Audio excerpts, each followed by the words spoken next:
Hi, this is David Miles Huber with Modern Recording Techniques, and today I'd like to talk to you about something that is really near and dear to me. That is the history of recorded sound. But in this case, we're going to be talking about the history of the music industry, really, and how it all got started and how it has evolved. And I find it just an interesting perspective.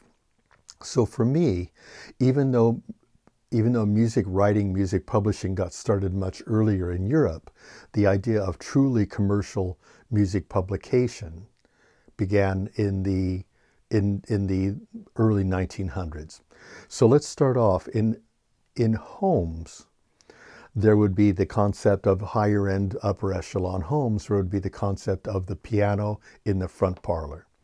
And so the young ladies and women of the house would play the piano for people at night and just sit around the piano and enjoy that. And so they would either create their own music or music that they'd learned from their teachers or sheet music. But really, in the early 1900s in New York, the idea of Tin Pan Alley, which is a section of New York that created the concept of music publishing. That is, they would literally print music and distribute music throughout the U.S. to these parlors. And then all of a sudden, the women and the young ladies of the house would play their music, and they would have the sheet music, which they bought and paid royalties for and all of this, and they begin to play their music. Very, very cool. Went on for a while, let's say. And then all of a sudden, the Industrial Revolution really takes hold, and the idea of the player piano comes along. And so no longer do you have to play the piano. You literally, from these publishing houses, they no longer, well, they would create the sheet music, but they would also, in addition, create player piano rolls that you would put on the piano, and you would pump the piano, and the piano would automatically play the music for you. The automatic era. And so that was very, very cool how that worked. And then you did not have to play it. It would play itself just by pumping it. That's really cool. And then all of a sudden, the concept of 1920s or so, the idea of radio came along. And radio in the household, and you did not have to have a piano. You could actually just turn it on, listen to other people playing music, producing music for various instruments, various different types of assorted music. You might be able to tune from channel to channel and then get the kind of music or the kind of news or the kind of whatever that you wanted. And that was a whole idea of the industry creating content for you, right? And so you did not have to have the piano, and you had probably better production values and really cool. Then the next thing is the record industry, the record industry in and of itself came along, and you could then buy the music that you wanted, buy the artist that you wanted, play it when you wanted, and as many times as you want, and you had basically full control over what you played.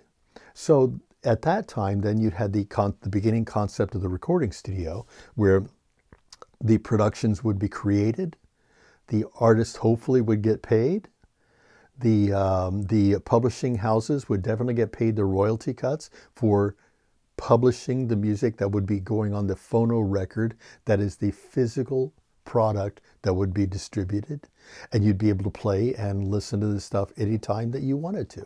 Radio also flourished along with this, and they began a symbiotic relationship.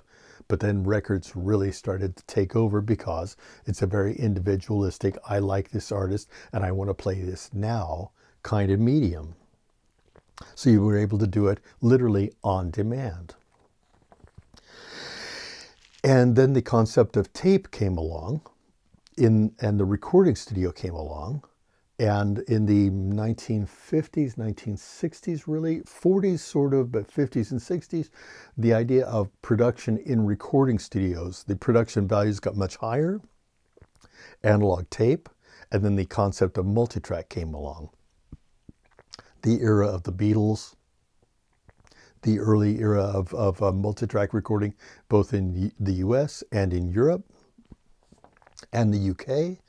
And so this was, this started to change the way productions were created. And what really happened along with the record industry and the radio industry, but really with the record industry and then coming into the studio, is productions were really taken out of the home entirely. And so productions were done by other people for you. And the recording equipment was so expensive, and to have a studio, it was so difficult and expensive that really it was just in the hands of a few. So there were a lot of productions that were mass produced. The Beatles, the Rolling Stones, all of these artists would then be mass produced and distributed worldwide. And we would basically pay for production royalties, pay for song royalties, pay for the artist, hopefully. And all of these things would happen. And that was the golden era, really, of the idea of companies having control over what we consumed, really, when you really come down to it. And then all of a sudden in the 1970s, things really changed with the idea of the integrated circuit. When the integrated circuit came along, and as opposed to transistors and tubes, the integrated circuit all of a sudden allowed for equipment to be smaller. It also allowed for equipment to be less expensive. And we had the beginning of what was called the Porta Studio, the Tascam Porta Studios, which was a cassette tape that had 4 tracks on it. And you could do literally multi-track in your bedroom. And then the idea along with that was the idea of also Tascam had a 1-inch, no, a half-inch, 8-track analog tape recorder. And then there were, instead of consoles, there would be smaller mixers, affordable mixers, again, due to the integrated circuit. And for example, this kind of recording scale, where all of a sudden the expensive equipment becomes much more affordable, smaller, and available for the individual, an example of that would be the Eurythmics' Sweet Dreams Were Made of These, was done on a Tascam 8-channel half-inch tape recorder, a very, very affordable tape recorder at the time. And so it was literally done in almost a bedroom environment. Not quite bedroom, but almost. And so that idea of the home studio really came into being. And so, and then now we all know where this has gone, where, the integrated circuit equipment gets smaller, more affordable, better, more varied, the digital audio workstation more individual. And all of a sudden, and this is really where I'm going with this, it starts to work its way back into the home. And it's interesting that you had this idea of it working back into the home, but also then with the web, of course, we're able to reach out to other people. And so instead of being controlled by the few, which definitely there are productions that are controlled by the few, it is really controlled by us. And we can begin to contact people directly, contact people indirectly through our web pages, through distribution, for aggregators, for getting the music out on all the different ones, selling on Bandcamp, where the artist actually gets paid. So there's all these options that we have now. So I guess the whole topic of this was going from where we had control over our own music in our own home, it being taken away from the home and put in the hands of the corporations. And then through the idea of affordability, miniaturization, and technology, basically, it moved its way back into the project studio, the home, where we have our own control to a degree. And, you just do your best, and you do it as a creative process instead of as a multi-glomerate corporation kind of thing, which definitely still gets done. But now there are other options. So I just really wanted to give you an overview of my thoughts of how I saw the industry changing from where we've come to where we've gotten. If you want, on my site, davidmileshuber.com, or you could go, if you wanted to go, 51bpm.com. So davidmileshuber.com or 51bpm.com. It will take you to my website, and on that you will see a link on the top to the history of recorded sound, which is basically a book that I've created. It's an online book that I'm able to update as things come along, and to basically just see how historically how the recording industry and the music industry has changed over time, literally from the very beginning until now.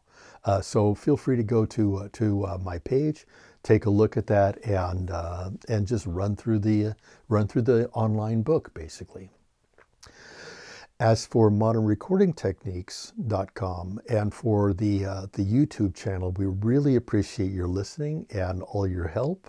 And we would love your support by liking and subscribing, because we are a beginning organization, Emiliano E and I, and we're working on getting information out to you and having fun with this. So we appreciate your support, as well as we look forward to giving you more information and having fun with you guys as well. So thanks for listening, and I will catch you next time.